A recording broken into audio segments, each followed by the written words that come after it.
Hey friends, alright, let me ask you a question. Do you think that money is the only way that you can help or support people who you do not know? Like strangers. Do you think that like the only way to help a beggar on the street is by giving them a little bit of change? Do you think the only way to help a person who you don't know is to write them a check? And I ask this because there was this like a social experiment currently going around on the interwebs, on social medias, as it always was, girl. And it was this woman. Ooh, sorry, I had to walk up a hill. It was this woman going around like asking churches for baby formula, and a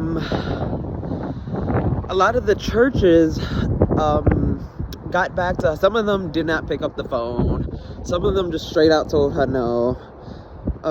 But at the end of her results, like most of the churches that she called refused to give her baby food, right? And this got me thinking, because there was a follow-up video from one of the, I guess, pastors of one of the churches. Now, let me put a quick disclaimer in here. Guys, I am not a very religious person. I am not big on organized religion, nor will you see me on this channel talk about religion. That is not my cup of tea. I think everyone believes in what they believe in, and you are entitled to that. That is not what this channel is going to be about. But for the purposes of this conversation, we are going to use the religious context of that one. But the pastor, going back to the story, the pastor was like, he was like, we are not obligated to help.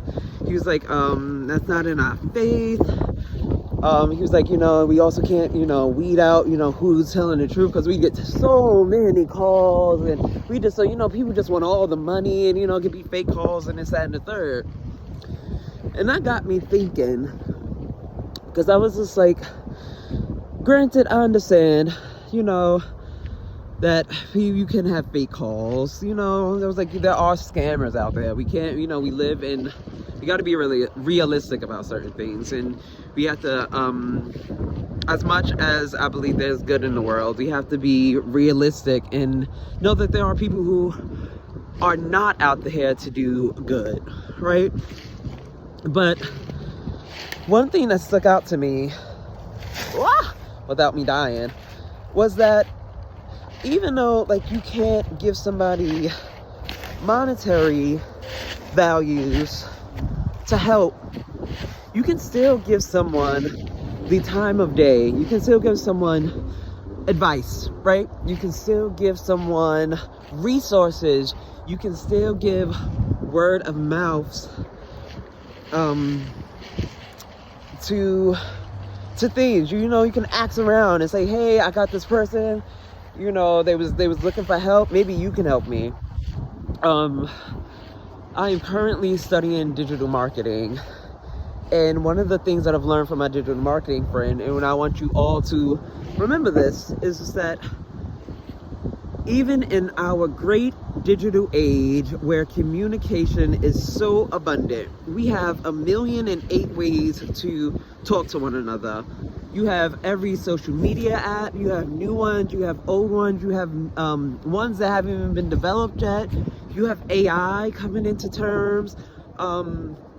You have billboards, you have TV ads, commercial ads, e-commerce ads, emails, texting, video calls, phone calls, fax.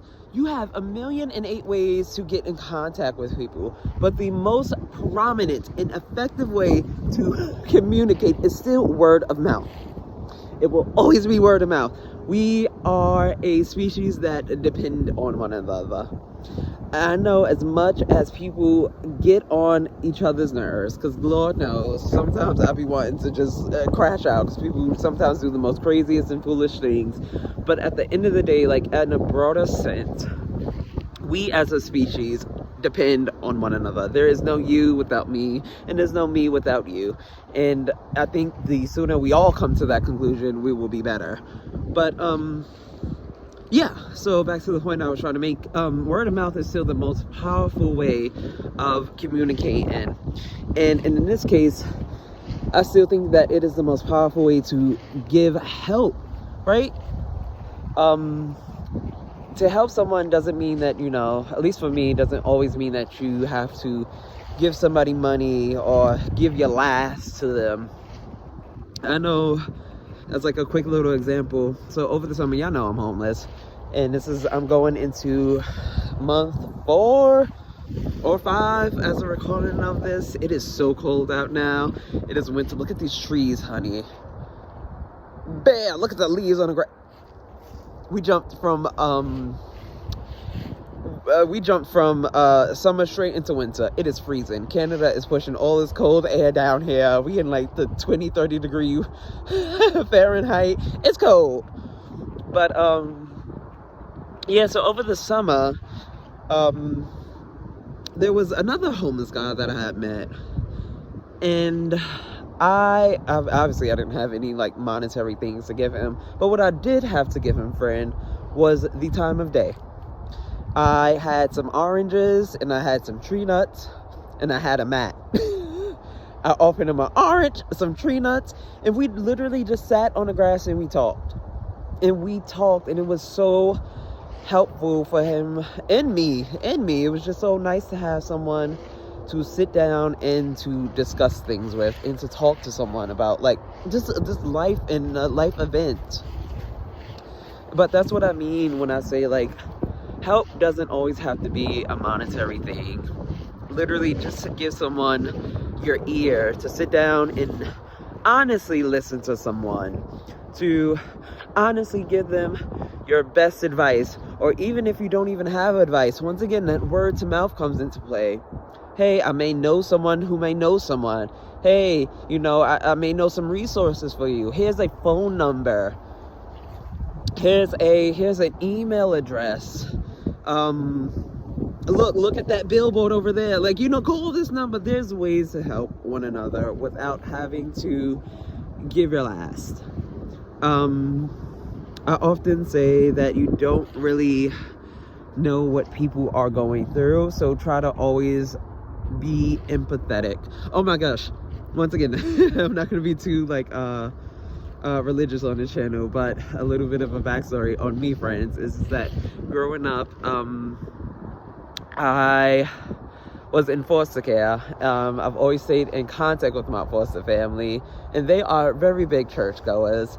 And there was one lesson from church that will always stick with me, and I tell the story every time I get the chance, because I think it is so wise. The Pastor White, he was just like, some people go through life, and you look at them, and you say, that person has it all. They got the nice car, they got the nice shoes, they got this, they got that, they have it all. But what you don't see is the path that person had to walk to get those nice things, the struggles that they had to go through, the cold nights, the hot days, the sleepless nights, the loss of friends. You don't know what path that person went through to get those nice things, and you don't know what path they're walking on now to keep those things. So he said, every time you find yourself trying to judge someone, or you looking at them and you're like, oh man, I wish I had this, or I wish I had that, he was like, do a shoe check. Look at your shoes and say, where have I been? How have I got here? And remind yourself to think about that other person, and to think of where they may have been and how they got here. Always have empathy for one another. At least try. Remember your shoe check. It'll put you in a good frame of mind to just say, ooh, you know what? Where have I been? Why am I judging this person? Or where have they been? Where do I want to go? How can we help each other? How can I help myself? How can we get through this? Because like I always say on this channel, I wholeheartedly believe, even though people are crazy, but I do believe there is still good in this world, and that we will make it through. But of course, friends, let me know what y'all think about this topic. Do y'all help people when you see them in need? Do you give to charity? Do you give money? Do you pray for people if you are religious? Heck, there have been a whole bunch of people in my life, complete strangers, that have literally prayed for me, and that has helped me so much, just to have someone care for me so much to take that out of their life and out of their day and out of their time to think of me in that way. But yeah, let me know, like, what do y'all do, or has anyone ever helped you in unexpected ways? I really want to know. But until next time, guys, you got this, I got this, we got this, and I will talk to you all later. Bye, guys.